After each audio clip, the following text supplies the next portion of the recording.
welcome back to KXAM Plus. I'm your host, Esmeralda Zamora, and today we have our new show, What's Driving You Crazy on Your Drive, with our KXAN traffic anchor, Erica Brennes. Erica, thanks for joining me. How are you doing? Great. I'm in my new Taylor Swift sweater, so I am happy. You know, it was a whole Swiftie weekend. Yes, it was for lots of people. I'm sure the Swifties were out and about and buying Swiftie jackets just like you. I mean, the stuff that we have for this album is crazy, but we love it. We went to the movie, we did the whole thing. So it was really fun. What about you? How perfect that it's orange and you're a UT fan, right? Listen, I've been a Swiftie since her debut. What was it, like 15 years ago or something? And this is the first cardigan I bought because it was sparkly and burnt orange. And I said, well, if I'm going to do it, it's going to be this one. Best of both worlds, right? Well, we're starting this new show, What's Driving You Crazy on Your Drive. And this is a show where you want to hear from our viewers on really what's driving them crazy so we can kind of go in depth and figure out why. Yes. What are the topics that we're talking about today? I know. I'm like, but very specifically, what's driving you crazy on your drive? I don't necessarily need to know what's driving you crazy in your whole entire life, but we like to joke about that. So I'm going to give you a couple updates. First of all, I hope everyone had a great ACL weekend one. Don't forget, there's 2 weekends of ACL. So this Thursday, Barton Springs Road is going to be closing down again. We can take a live look right now if we want to at 9:25 on a Monday morning where things are much quieter. This is there at Mopac and Barton Springs Road. So Barton Springs Road closing down again on Thursday through Monday the 13th at 6 a.m. Something to think about, actually, this Friday the 10th and Monday the 13th of October, they are holiday. The kids are off school. Oh, really? So hopefully traffic will be quiet. Yeah. And so, but just so you know, Barton Springs Road closing this Thursday, October 9th in the evening, and then it'll reopen Monday morning at 6 a.m. on the 13th. So another weekend of ACL is upon us. It's also Texas OU weekend. Oh, big game. A lot of people from Austin will be driving to Dallas. So throughout this week, I'm going to be talking about that. I'll have some reminders about what else is coming up. I mean, the 290 toll expansion between Manor and Elgin, that online form to give your feedback, that's through October 10th. There's some changes to Oak Hill Parkway. There's some other things. So if we want to, we can go ahead and get into what else I'm talking about. I wanted to bring this to you because I think you'll think it's cool. So if you look at the screen. That's a big hole. It's a big old hole. Okay, you guys.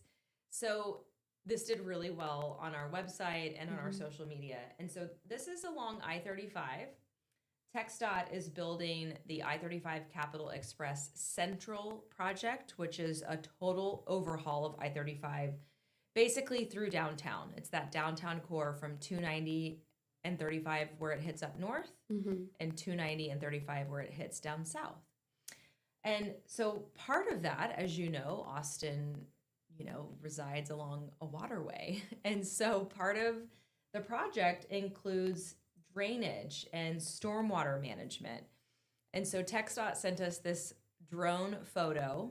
It's pretty cool. You can't really see this from the road, right? No, isn't that crazy? That is so crazy. This is all to manage stormwater and just, having that forethought as far as managing the water that falls along I-35, because now I-35 will be lowered. So they are sinking I-35 through a portion of downtown as part of this project. So that'll be really new. But they're going to be adding these giant holes everywhere at Airport and 35, at Hancock and 35, at Edgewood, 15th Street, 11th Street, Cesar Chavez, and right by the river. Wow. So we're going to have a lot of these popping up around the city. And I mean, look at the comparison size-wise. You see that shipping container at the bottom of the screen? It's just tiny compared to the Isn't hole. that cool? Yeah. So they're big. They're big holes, a lot of water. Every now and then we get a lot of water. Yeah, it's either feast or famine in Austin, I feel like. We haven't got much water here lately, but I'm sure we will definitely be prepared when we have another. It's such a slap in the face after 4th of July and the flooding. And it's like, we just can't, it's either all or nothing, I'm like, we can't just get a slow drip. So, but we're used to that. But yeah, I wanted to show you that cool giant hole. Are they going to be causing any traffic delays or anything like that? Other than just like the normal, I mean, that hole, it's only going to get worse, unfortunately. I mean, we're looking at a date just for these holes of like 2029. Wow. So years and years and years of construction on 35 in that downtown area. Wow. So, and maybe I'll still be here when it's all said and done. I'm Who knows? sure. Waking up at 3 a.m. Okay. And also people slowing down just to get a peek at it is probably I know it's hard to tell based on that photo, but it does look like there's walls. I mean, they have to, anytime with construction, they're building a hole, they have to really like keep it so it's not accessible to the public because you don't want anyone falling in that hole. Oh, yeah, please. Yeah. Okay, let's also talk about something else coming up this week, which is an update to the Oak Hill Parkway. So we're staying in the realm of construction. So this is down in Southwest Austin. This is a really interesting project that had, I mean, I went to high school in Austin and we voted on this as a community. I think it was like in the 2000 election or something. I mean, this is 25, 30 years ago that the Oak Hill Parkway has been talked about potentially being built. They call this the Y, if you ever hear it called the Y. It's at Highway 71 and 290. And this week, this is sort of the main intersection right here at 290 and 71, although some would argue 290 and William Cannon is also pretty significant. But they're going to be adding something called a single point urban interchange. And we actually have this cool video that I had Esme pull up and queue up that might help explain what you're going to start to see. What should happen is on Thursday, October 9th, you're going to see basically a new flow of traffic at 290 and 71, which is called this single point urban configuration, urban interchange configuration. So they are ultimately building new bridges at 290 and 71 that will connect those two highways so that you no longer have to deal with that traffic light right there. It's been a big bottleneck for many, many, many years. And so now one thing that you'll see in the interim before these big, interchange overpasses are built, and I don't know do you have that YouTube video? Do you want to show it? Yeah, I can show it. Okay, go ahead and show that so I can talk through and make it make sense. And I don't know if you want to like full screen it or... Yeah, I'm going to mute the audio just so that it doesn't overpower you. I know, because they're going to start to talk. That's a good idea. Yeah, okay. Okay. So the Texas Department of Transportation put out this video.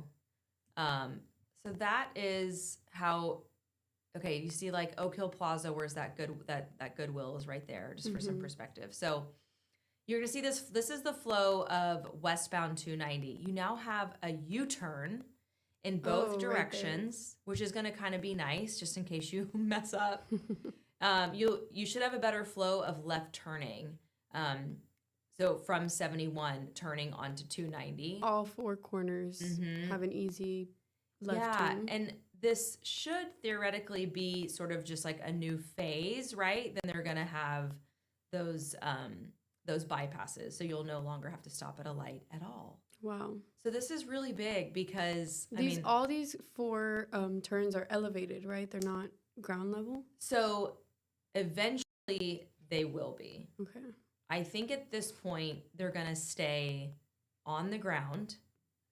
I'm looking at this local traffic only. We can read this through traffic separated, which is always, that just means like you're not, driving all the way up against the people driving the other direction.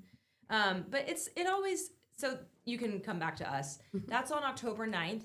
And so anytime there is a shift in how things flow down there, it does cause some traffic. It takes a little bit of time for drivers to get used to. So I did want to just give you guys a heads up that by the end of the week, that'll be something new. I'm trying to think if there's anything else fun to mention. I mean... ACL related this upcoming weekend. Here we go again. I know. I feel like, man, just can we like re-rack my whole live that was like 25 minutes long talking about parking? And hopefully that landed in someone's inbox that thought it was helpful. Maybe you shelled out some money to park and make it a little bit easier. Anyways, I will say also, I just moved my map up to Georgetown because TXDOT is still repairing that 29 bridge. Yes. It was that one that got hit by that construction vehicle. It was closed for quite a bit, right? Yeah, and so overnight, going to be doing the same thing, 29 bridge repair. So that's those overnight hours, 9 p.m. to 5 a.m. You can see some closures southbound 35 in Georgetown. So just a quick reminder, that's happening again this week. And then if you ever want to reach out, that's how you get in touch with me at Erica Brennes TV. Let me know what's driving you crazy on your drive, and I can look into it and continue to bring you updates. There's a lot going on in the world of Austin traffic and all the Austin time. area traffic. So, but we wanted to just do this quick update to kind of give a little foresight of, what I'm working on this week. And I'm actually headed to Dallas on Friday for Texas OU. So I will be sitting in that traffic that I will be talking about all week. Well, give us some updates on your way up there. Some real-time updates. Yep, they'll be coming. They'll be coming. And for anyone who did attend ACL and does have their own tips and tricks, please send them to Erica so we can talk about them whenever we get a chance, because I know you're heading to that game. Mix. I always keep them in my little back pocket, whatever pocket. It still has space back here in the old noodle. Anyway. Well, thank you so much for all the updates, Erica. And if anyone is interested in rewatching that ACL video, it lives on our website. It also lives on our CTV app that's free to download on any app store. Yep. Erica, thanks for joining us, and we'll see you next week. Bye.